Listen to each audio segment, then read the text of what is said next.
Defend till the end. Today on Go, we're playing wheelchair basketball. It's an aggressive rubber on metal, mental, physical game. It's wheelchair basketball. I'm your host, Geisbrecht, and thanks for tuning in to Bombdale Gloves Go Edmonton. This is Team Alberta. Everyone give a wave, hi! And this weekend is the Junior National Wheelchair Basketball Championships here at the Saville Community Sports Centre. I'm going to learn this game on today's show, and I'm going to be hosting the entire show from a chair. Aaron, let's see if I can, oh, first shot of the game, and oh, so close. I think I just set the entire theme for my shooting. Stay tuned, we're gonna have lots of fun, but up first, why would you paint an entire home only to demolish it? Here's Bianca Jade with more. To talk about this exciting tournament that's happening this weekend here in Edmonton, I'm joined by Ali Hack from the team, the Junior National Wheelchair Basketball Championships. That's right. This is a tournament that only happens about every 4 years, yes. and give us some background on the tournament itself.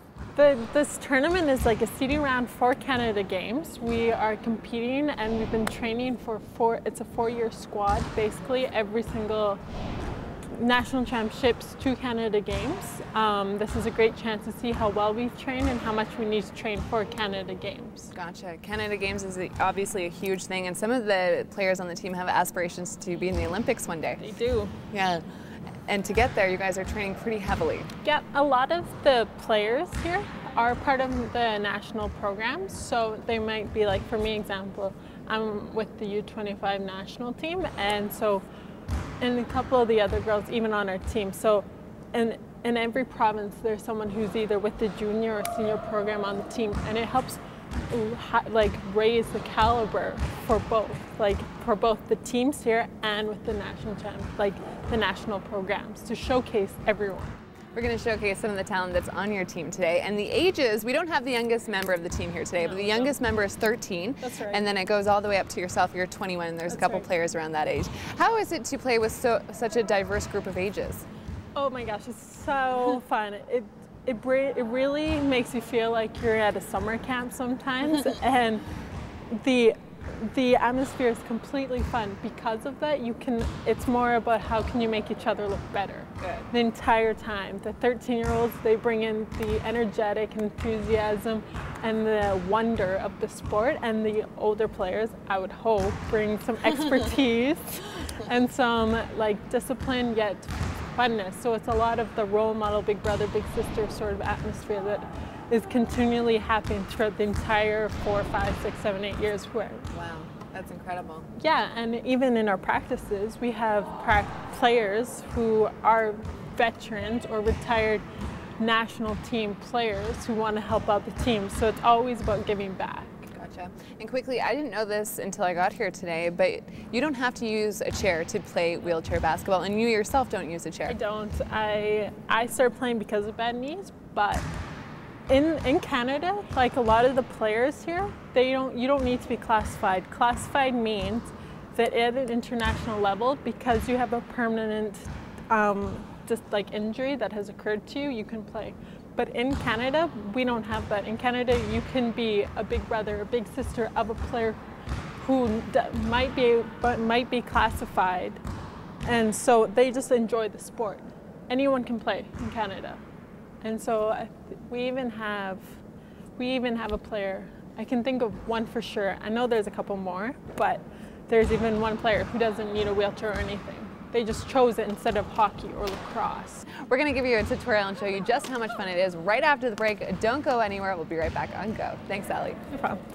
There are 4,300 new spinal cord injuries in Canada every year, and that stat comes from the Canadian Paraplegic Association.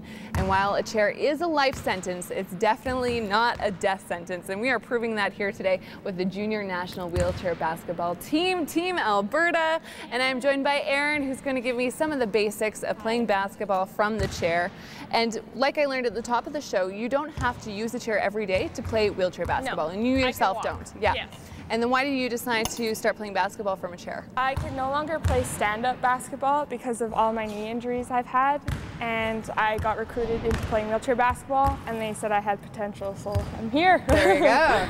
Well, let's start with the easiest thing, or maybe it's the hardest thing, just the stroking and using the chair properly. Just getting that momentum. Okay, so what you want to do is when you go all the way down, just a D stroke. Okay. And you just keep pushing through. So that you can lean as much as, you or I can lean as much as we need to. That's, yeah.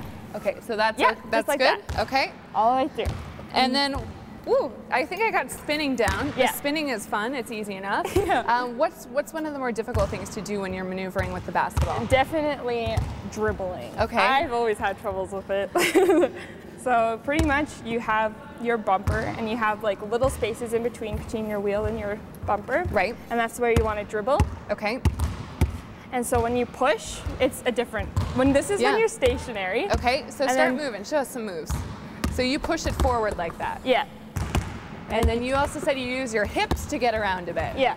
And why do you, just using your body weight, the momentum of pushing yourself in different directions? It makes it more easy to maneuver your chair when your hands are full.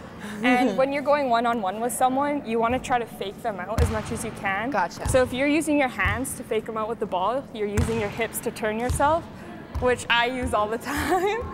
And it actually gets me a lot of baskets. Oh, there we go. Yeah. Tricks of the trade. Yeah. Okay, stay tuned. We're going to do some practicing in just a second. But up next, doctors in Leduc are giving a prescription to sweat. Take a look.